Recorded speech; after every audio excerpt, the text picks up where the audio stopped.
리버풀이 손흥민을 노렸다는 건 널리 알려진 사실이죠. 프리미어리그를 대표하는 공격수 사디오 마네가 리버풀에 불만이 있어 팀을 떠나려고 하고 있습니다. 사디오 마네는 프리미어리그 올해 팀에 선정됐고요.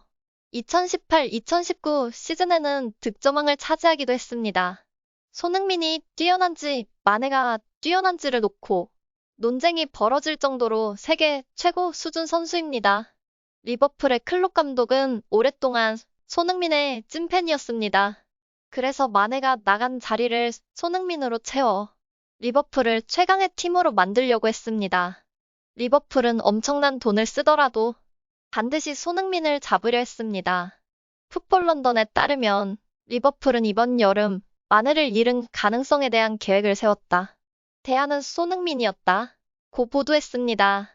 리버풀 출신으로 잉글랜드 국가대표를 지낸 스튜어트 다우닝은 라이브 스코어와의 인터뷰에서 리버풀은 돈이 많이 들더라도 손흥민을 노려야 한다고 주장했습니다. 그는 리버풀이 손흥민을 데려오려고 노력해야 한다. 손흥민은 리버풀에 딱 맞는 선수다. 손흥민을 데려오는 것은 쉽지 않을 것이다. 아마도 많은 돈이 필요할 것이다. 라고 말했습니다. 만약 토트넘이 챔피언스리그에 진출하지 못했다면 리버풀의 구상은 현실로 이뤄질 뻔했습니다.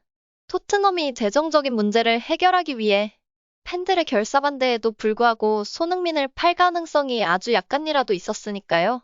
하지만 손흥민이 득점왕을 차지하면서 토트넘을 리그 4위로 끌어올리며 챔스리그 티켓을 따냈고 리버풀의 손흥민 사랑은 결국 이뤄지지 못했습니다. 낙담한 리버풀은 결국 거액을 주고 대체자를 구했습니다. 주인공은 바로 우루과이의 신성 다윈 누네스입니다. 포르투갈의 벤피카에서 뛰고 있죠. 벤피카는 홈페이지를 통해 누네스가 리버풀로 이적한다고 밝혔는데요. 기본 이적료는 약 1,000억, 추가 옵션을 더하면 최대 1,350억 원에 달할 것으로 보입니다. 리버풀 사상 최대 금액입니다. 그 전까지 최고액은 버질 반다이크가 기록한 1,183억 원이었죠. 누네스는 2021-2022 시즌 정규리그에서 26골로 득점왕에 오르며 잠재력을 보여줬죠. 챔피언스 리그에서도 6골을 기록했는데 이 중 2골을 리버풀전에 넣었죠. 누네스는 우루과이 대표팀에서도 A매치 11경기에 나서 2골을 넣고 있습니다. 공교롭게도 누네스는 우루과이 대표팀으로 카타르 월드컵 조별리그 첫 경기에서 손흥민을 만나게 되죠. 만약 손흥민이 리버풀로 이적했다면 아마도 리버풀은 누네스에게 쓴 1,350억 원보다 더 많은 돈을 써야 했을 것입니다. 리버풀 입장에서는 잡을 수 없는 손흥민 대신 누네스라도 잡은 것이지요. 꽝 대신 닭을 잡은 것이라 볼 수 있습니다. 과거 해리케인이 토트넘을 떠나려 할 때 화가 난 토트넘 구단은 2,700억 원의 이적료를 책정해 이적을 막은 바 있는데요. 만약 이번에 리버풀이 손흥민을 데려가려 했다면 아마도 이에 필적할 만한 금액이 나왔을 것으로 전문가들은 얘기하고 있습니다.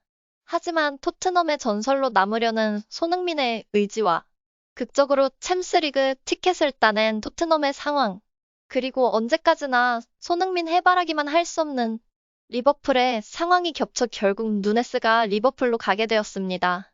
카타르 월드컵에서 맞대결을 펼치는 손흥민과 누네스를 보면 누가 더 실력이 뛰어난지 알 수 있겠지요. 벌써부터 월드컵이 기다려집니다.